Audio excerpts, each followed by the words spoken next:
Boys, thank you so much for joining me. We're sat here looking at the stage at the Deaf Institute. Tom and Marcus from Only Poets. How are you, boys? Good. Very good. Very excited to be here. Yeah. How are you feeling? Because you've got 2 shows ahead of you tonight. Well, we've done 11 in 5 days, so we're sort of usually good. Have you really? Yeah, we did 4 in Berlin, then we did 3 the day after. Then we did 1 in Banbury, 2 in Reading. Had a nice day off yesterday, and then we've got a lot of shows this week, but it's all part of the fun. Exactly, it's all part of the fun. And as well as all of those shows, your new single, Guess She's Cool, came out at the start of August. How did it feel to kind of get that out in the world? Well, that one, it felt special, didn't it? Because that's the only song on the album that we actually kind of pulled out of the archives. Like everything else was written in like the last year. And it's a song that we've always believed in, had quite a few different versions of it. And then Marcus and Clem co-produced the album and pulled it into our world like immediately. And it just felt right, didn't it? Yeah. And we've always loved that song, the vulnerability of it, and I love what the boys did to it. Yeah. You know, the sonic, it feels so like a lovely flavour to the record that I feel like it's quite a special track. Yeah, it's yeah. one of our favourites. Yeah, I'd say so.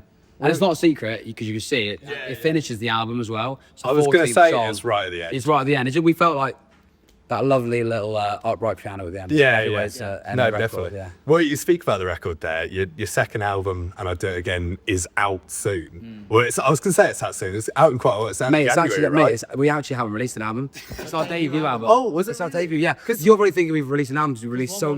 One More Night. Yeah, that was an EP, yeah. No. Okay. It says it's an album on Spotify. Sorry, you are completely... Well, no. So it's your debut album. Yeah, that's a debut album, yeah. Even more exciting than I amazing, thought. mate. Well, tell me a bit about that project then.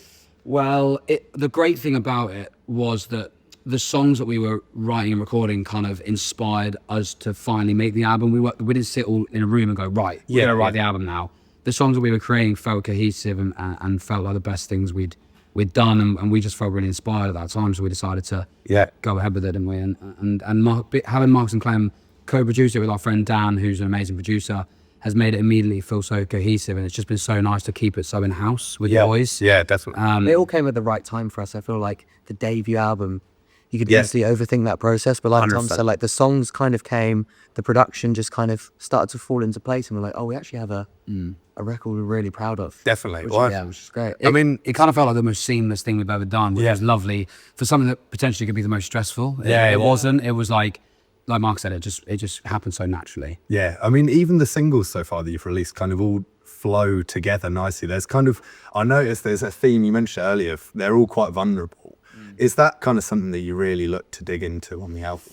It just kind of like, I was going through quite a lot of self-reflection in the period of writing it, and we've always written very honestly and openly, and I guess it's the soundtrack of kind of those things you go through as a human. I went through a breakup, so that's why I documented in it, and then it's always like almost looking back, finding love and sort of delving back into the past. So I was just doing a lot of reflecting, and me and the boys talk about it so much that we can all relate, all quite similar in those ways, quite emotional people, and I think it's important to be honest when you're making music. So it's a very emotive record. I'd say there's a bit of fun on it though. Yeah, exactly. There's a bit of fun on it. Well, kind of despite all of that vulnerability you talk about, the record's called And I Do It Again. That kind of suggests to me that, you're no holds barred, you're going for it, you wouldn't change anything.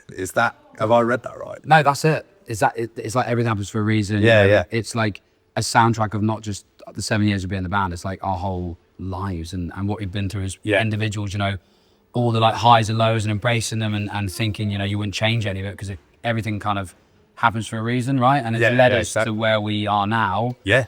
And this is exactly why we're doing this as well. Like it ties into this whole like going back to where it began tour. Is like we want to go back to where it began. Yeah. Because these venues, these grassroots venues, are so amazing and are like the lifeblood of music, and a big part of our journey. As well. Yeah, of course. We've played all these venues before, so it's lovely to come back around the album, and it's like ties into like, yes, we'll do this again. We're not sort of forgetting anything along the way. It's been amazing. Yeah, well, I mean, I don't know whether you've looked outside, but there are queues around the building. So people are very excited to see you. We're here in Deaf Institute. You're playing 2 shows tonight, which, I mean, just even the thought of that makes me tired. How do you prepare for something like that? I think it's not too bad. Like on our headline shows. We're playing for like an hour and a half now. Really? Yeah, okay. Which is a long So, show. so now we get like a half time. That's now quite it's nice, like, actually. it's like half time. Now I see why you're doing. Literally talking before, we're like, right, lads, show one, then dinner. It's quite nice. We normally eat like 2 hours before, because when you're doing a long show, you don't want to be going on too full. So today we're like 50 minutes for whatever. We were in Amsterdam. We played like 4 shows. Oh, really? And Berlin. And what were you doing in between each show in Amsterdam? Drinking Guinness. All right, yeah.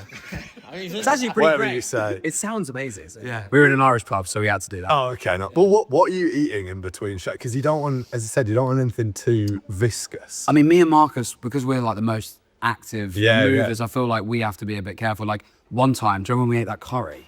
Oh, yeah, curry seems like a bad Never do idea. that again. It was the burps on stage. Yeah.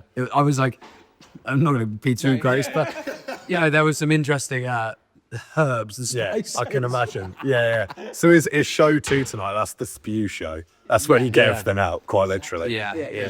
But we're so excited, like to be able to sell out 2 shows is it's great. It's It feels fantastic. really good. Yeah, well, I mean, you're on this tour at the moment, you mentioned. Speaking of tours, this kind of, in October and November, you're on tour with the Wombats around the US and Canada. How excited are you for that? Oh, unbelievable. Yeah. Such a crazy feeling. Like, Yeah. grew up loving Yeah. that band. So the fact we getting to do that is unbelievable. And like we've only done like 4 states, so like to go and do so many and to go to Canada as well. Like I'm driving it as well. Yeah. Doing it all in a Oh, van. So you're we're driving literally yourself? driving across the country. Yeah. And like That's people either say, a it's like, really good idea it or a is really bad like, idea. well, it's going to be very tiring. It's like 10-hour drives plus a day, but we're going to like drive across America. Like it's all part of fun.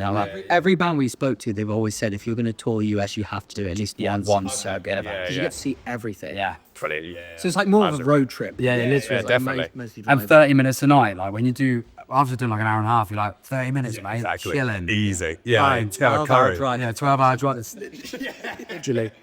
It's worth it. Well, I mean, you're no strangers to kind of supporting massive names. You supported Louis Tomlinson famously, Lewis Capaldi as well. How do you kind of, is there any additional pressure that comes with these support tours?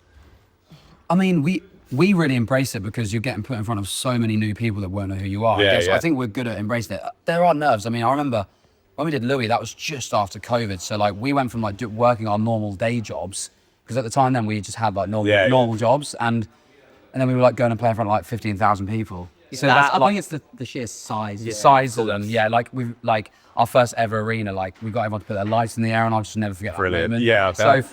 there's a bit of nerves, but as soon as you're on the stage, that for us, that's like one of the most amazing times of our life. And, Yeah. like the Lewis shows, we supported Youngblood as well. Like the lovely thing about supporting those artists is just how down to earth they've all been, Yeah. and how lovely they've all been, and like we all say to them, we're like, there's a theme here, like good people win, and everyone wants the good people to win. So that's evident in how lovely they all are, and they've just given it as advice as well. And we've been very fortunate, and obviously Wombats, very excited to do that across the pond. So it's crazy. gonna be amazing. Yeah, absolutely fantastic. Well, I'll let you go in 1 second, boys, because I know it's close to showtime. I just want to know, my final question is, have you got any pre-show rituals that you'll be about to go through? Yes. We have a pre-show playlist. Go on. Oh, that's nice. Religiously played. Yeah. And it always ends with Staying Alive. Oh, And fantastic. we always walk to stage. So now every time I hear that song, it's like a You're in so played. mood. Yeah. So it makes you instantly. And we've always done things as well where we do high fives. High fives for you. Oh, okay. Have to do it. Yeah. Have to do it every single time. Yeah. Yeah, we used to like do shots and stuff, but now we don't. I like that. Now it's hummus and soda Take water. care of yourself. Yeah. So, Oh, well, boys, thank you so much for welcome. having me. Not at all, And thank you. best of luck with your shows. Thank you guys. Plural. Cheers, mate. Thank you so much.